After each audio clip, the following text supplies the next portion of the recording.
ito ay rated SPG. Striktong patnubay at gabay ng magulang ang kailangan. Maaaring may masiselang tema, lengguwahe, karahasan, sexual, horror o droga na hindi angkop sa mga bata.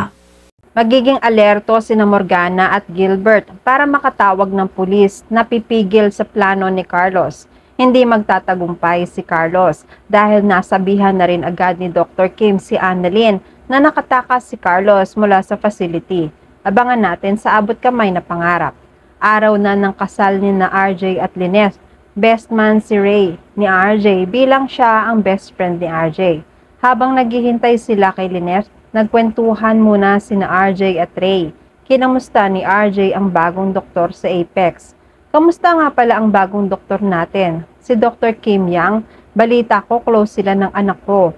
Sumagot si Ray. Yes, close nga sila ni Annalyn at may isa ka pang dapat malaman. Nakakunot ang noo ni RJ. Nagtatanong. Sabi ni Ray, si Dr. Yang, nakausap ko tungkol kay Carlos. Interesado si Dr. Yang na makilala si Carlos. Nagtataka pa rin si RJ. Ano ang tungkol kay Carlos? Bakit mukhang interesado siya sa masamang taong yon? Sumagot si Ray. Duda daw siya na may mental illness si Carlos. Ang alam ko nga pupunta si Dr. Yang sa mental facility to find out kung totoo ang hinala niya.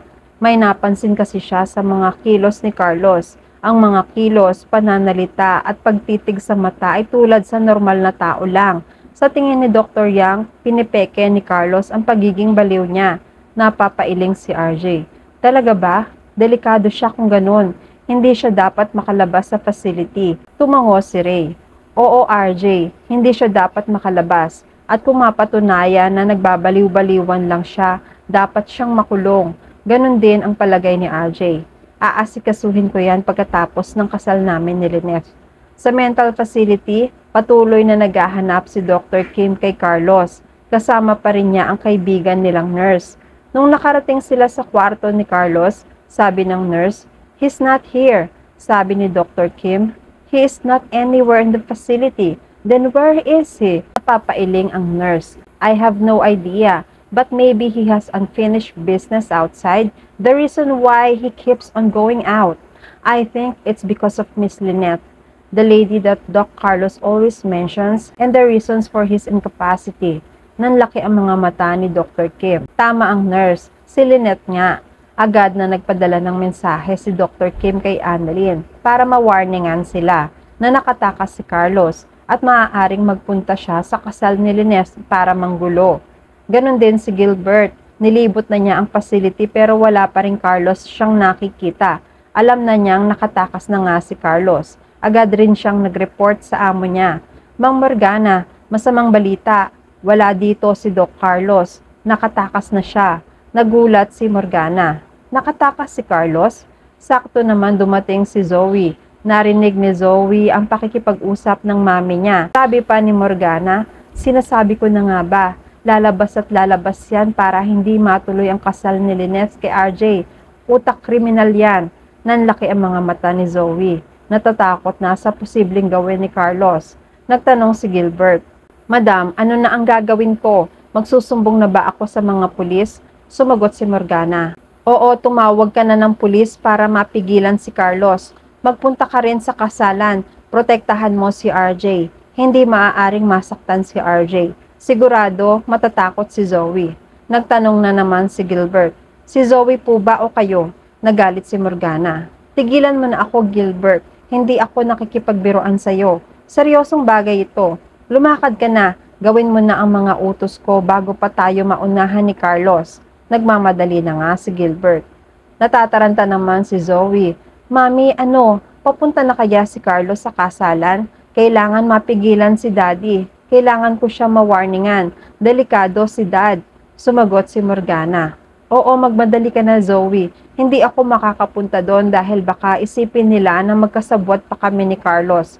Pigilan mo ang daddy mo dahil lalong maghuhurimentado yang si Carlos.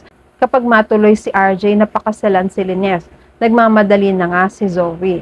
Nasa hotel pa si Annalyn at ang nanay niya. Habang naghihintay si Annalyn sa nanay niya, nakatanggap siya ng mensahe mula kay Dr. Kim. Tumawag agad si Annalyn sa lola niya na nasa baba ng hotel para maghintay ng sasakyan ni Lynette. Nag-message po sa akin si Dr. Kim. Nakatakas raw po si Doc Carlos. At ang tingin po ni Doc Kim, papunta siya sa kasalan ni nanay. Gulat na gulat si Chang Susan. Ano? Delikado si Lynette at RJ. Huwag na muna kayo umalis ng hotel ng nanay mo. Bantayan mong maigi ang nanay mo. Sasabihin ko yan kay RJ. Magtago kayo ng nanay mo dyan, apo. Mag-iingat kayo. Hindi makakontak ni Chang Susan sina Josa at iba pang tao sa simbahan. Kaya naisipan ni Chang Susan na magbiyahe na. Mauuna na siya kina Lynette para masabihan sina RJ. Maya-maya ay nakarating na si Zoe sa simbahan. Tuwang-tuwa si RJ dahil nakarating si Zoe sa kasal niya. Pero humahangos at mukhang hindi mapakali ang itsura ni Zoe. Sabi ni RJ, "Salamat sa pagpunta mo, anak." Nagyakapan sila. Napansin naman ni RJ ang itsura ni Zoe. "Zoe, may problema ba? Masama ba ang pakiramdam mo?" Nagsalita na si Zoe. "Dad, please listen to me. Pwede bang huwag ka muna magpakasal? Pwede bang huwag mo muna ituloy ang kasal today? Payag naman ako na ikasal ka, pero huwag muna ngayon. I-postpone mo muna." Nagtataka si RJ. "Okay ka lang ba? Anong nangyayari sa'yo? Hindi ba nagkasundo na tayo na magpapakasal na ako kay Lynette? Bakit mo ba pinahihinto ang kasal ngayon?" Naiiyak na si Zoe sa kakapaliwanag. "Dad, it's because I have a feeling today." Patuloy ang pagtatanong ni RJ. "Dahil lang sa nararamdaman mo? Dahilan na ba ito para tumigil ang mundo namin? Hindi ko pwede ihinto ang kasal ng dahil lang sa pakiramdam mo. Matagal ko nang hinihintay ito. Hindi ko pwedeng i-postpone pa ito. I want it now." Nagpipilit pa rin si Zoe. "Pero Dad, the disaster is coming." Narinig ni Giselle ang pagtatalo ni na Zoe at RJ. Galit na naman si Giselle kay Zoe. Sumingit siya sa pag-uusap ng dalawa. "What disaster, Zoe? Hindi ka na ba talaga magbabago? Pati ba naman sa araw ng kasal ng daddy mo, gagawa ka pa ng eksena? Huwag mong gamitin ang pagiging bratinela mo dito. Igalang mo ang desisyon ng daddy mo. Hindi yung gagawa ka pa ng kwento." Kahit nagalit si Zoe kay Giselle, maayos pa rin siyang nagsalita. "Hindi niyo po kasi ako naiintindihan, Tita Giselle. Dad, please, nakikiusap ako." Nagsungit si Giselle kay Zoe.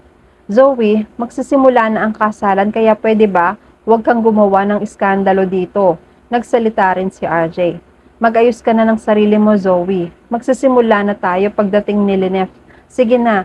Bumalik na nga si RJ sa pwesto niya para hintayin si Lynette. Hindi naman makapagsalita na si Zoe.